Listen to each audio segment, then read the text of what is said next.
This is a very important message for African economic emancipation. Before we can think about controlling our economies and ensuring that we begin to become independent of European monopoly, we must understand that the beginning of all African economies is food. Without food, you do not have the strength and energy to work and produce an economy. So the African economy starts with food. And what is beginning to happen in Africa, in the same way that debt has been used to colonize Africa, they are now beginning to utilize seeds and food to colonize Africa. Now, with debt, Africa can choose not to take debt. But with food, which you need to eat on a daily basis 3 times a day, if you get colonized with food, you have no way of escaping that colonization.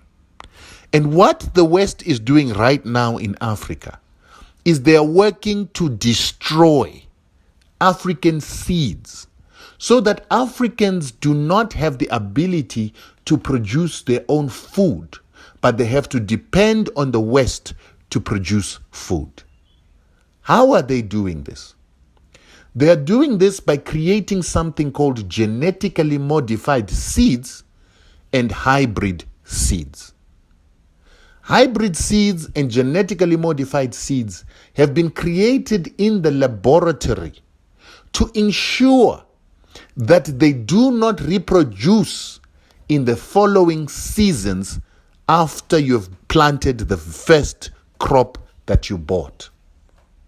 The reason they do this is that they use something called a terminator gene or a genetic use restriction technology that makes a seed not reproduce once it's produced for the first time.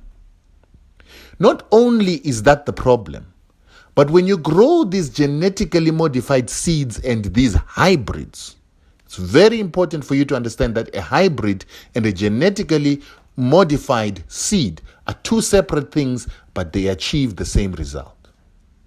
So when you use this genetically modified seed in your soil, once it starts producing flowers, those flowers are able to cross-pollinate or to drift and pollinate organic seeds that are already found in Africa and turn those seeds into genetically modified seeds so that they also have this terminator gene or this genetic use restriction technology to stop African farmers from regrowing their food for next season. So here is the problem. Many Zimbabweans think that Zimbabwe is not able to produce food now because of the drought and because farms were taken from white farmers and given to black farmers. That is not the truth. The truth is Zimbabweans are failing to produce because it used to cost a Zimbabwean farmer, a small-scale black farmer in Zimbabwe, 0 cents and just labor to produce a hectare of food. But today, these Zimbabwean farmers were persuaded by companies like Seedco to get rid of their traditional seeds that used to be able to reproduce, and they were given these hybrids that do not reproduce or that continue to have reducing reproduction until they stop reproducing. Now the Zimbabwean farmer doesn't have that seed that can reproduce, so every season the Zimbabwean farmer must go and buy new seeds. And these hybrids do not just grow, but they need fertilizers and chemicals to make them grow. So the Zimbabwean farmer must buy new seeds every season, fertilizer and pesticides to protect these hybrids. So now to produce a hectare in a village costs a farmer nothing less than $250 to buy the seeds together with the fertilizer for him to grow the food. This is a problem that is causing Zimbabwe to lose its food self-sufficiency. And the problem is that all the PhD graduates, master's degree graduates, and graduates that are teaching our people how to farm in Zimbabwe come from an education system created by the very same organizations in America that are selling these hybrid seeds and chemicals. So that's why we are in a cycle where we continue to produce food unsustainably in Zimbabwe, listening to graduates. Right now, the permanent secretary of agriculture in Zimbabwe, I think his name is John Basera, came from this company called Seedco that is owned by Lima Grain of France, while Lima Grain of France is owned by Monsanto, the American company that is the biggest producer of GMOs and chemicals that are used in farming. These very same organizations work with an institution in which Strive Masiwa was the chairman, that is called AGRA, that belongs to the Rockefeller Foundation, together with Bill and Melinda Gates Foundation, to control food in the world and to ensure that Africa comes into food colonialism.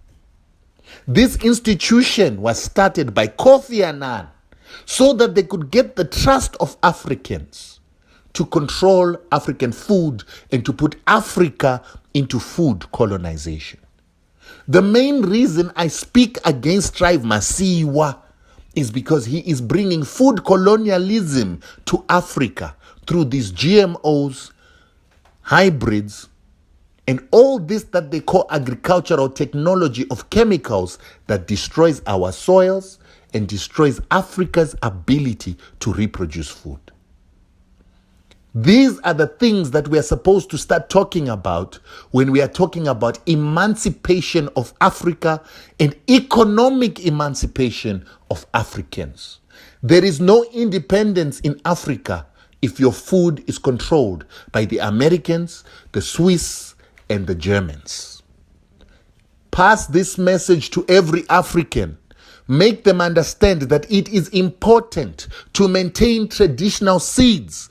It is important to eat only food that has got seeds so that you have the ability to reproduce your food. There is no other bigger message about economic emancipation that beats this. And that is why our organizations, Zimbabwe Unite Against U.S. War Sanctions, or ZWAUS, is working to preserve traditional seeds and working to promote non-GMO food so that we can begin to grow our non-GMO farmers, organic farmers, and destroy GMO farmers. Do not take advice from Europeans, from white people on this issue of food because they want you to remain colonized by their foods.